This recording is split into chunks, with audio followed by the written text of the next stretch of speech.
Camera धीरे धीरे हरे भरे जंगल पर घूमता है। हवा में सीटी बजाती आवाज, पक्षियों की चहचहाहट और दूर से शेर की दहाड़।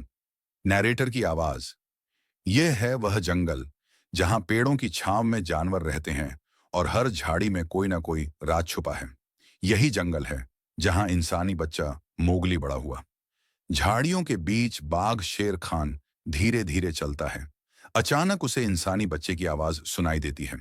एक टोकरी में रोता हुआ बच्चा मोगली पड़ा है। शेर खान दहाड़ता है, ये बच्चा मेरा शिकार बनेगा।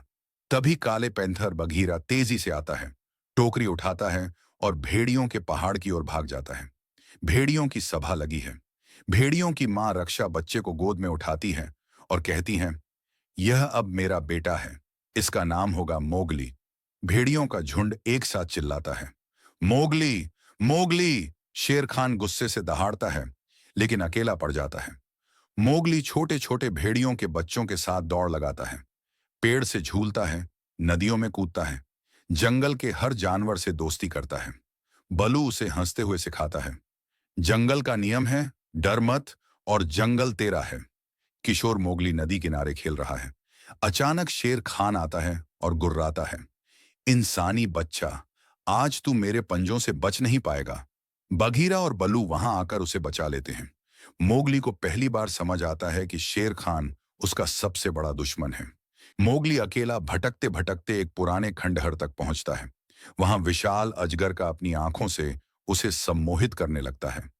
मोगली उसकी आंखों में खोने लगता है, लेकिन अचानक बघीरा आकर मोगली को बचा लेता है। बघीरा गुस्से में कहता है, मोगली, जंगल उतना सुरक्षित नहीं जितना तुझे लगता है। रात में बलू और बघीरा बातें कर रहे हैं।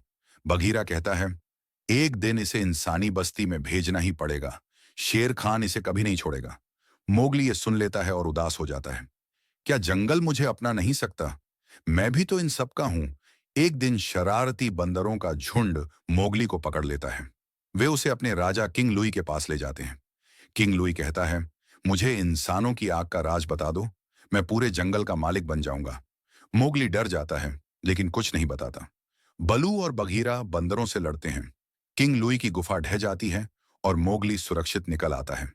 मोगली गुस्से में बलू और बघीरा से कहता है, तुम लोग मुझे हमेशा बच्चा समझते हो, मैं अकेला शेर खान का सामना करूंगा। वह अकेला जंगल में निकल पड़ता है। रात का अंधेरा, डरावनी आवाजें और मोगली का अकेलापन दिखाया जाता है। भटकते भटकते मोगली पहली बार इंसानी गांव देखता है। वह दीवार के पीछे से बच्चों को खेलते हुए देखता है। उसके चेहरे पर अजीब सी जिज्ञासा और उदासी दोनों होती है, लेकिन वह अंदर नहीं जाता और वापस जंगल लौट आता है। भटकते भटकते मोगली पहली बार इंसानी गांव देखता है। वह दीवार के पीछे से बच्चों को खेलते हुए देखता है। उसके चेहरे पर अजीब सी जिज्ञासा और उदासी दोनों होती है। शेर खान जंगल के जानवरों को धमकाता है, या तो मोगली को मेरे हवाले करो, वरना तुम सब मेरे दुश्मन हो। कुछ जानवर डर जाते हैं, लेकिन भेड़ियों का झुंड बलू और बघीरा मोगली के साथ खड़े होते हैं। जंगल में तूफान और बिजली गिरती है। बिजली से जंगल में आग लग जाती है। मोगली जलती हुई टहनी उठाकर शेर खान के सामने खड़ा हो जाता है। भयंकर लड़ाई होती है। आग की रोशनी में मोगली शेर खान को परास्त कर देता है।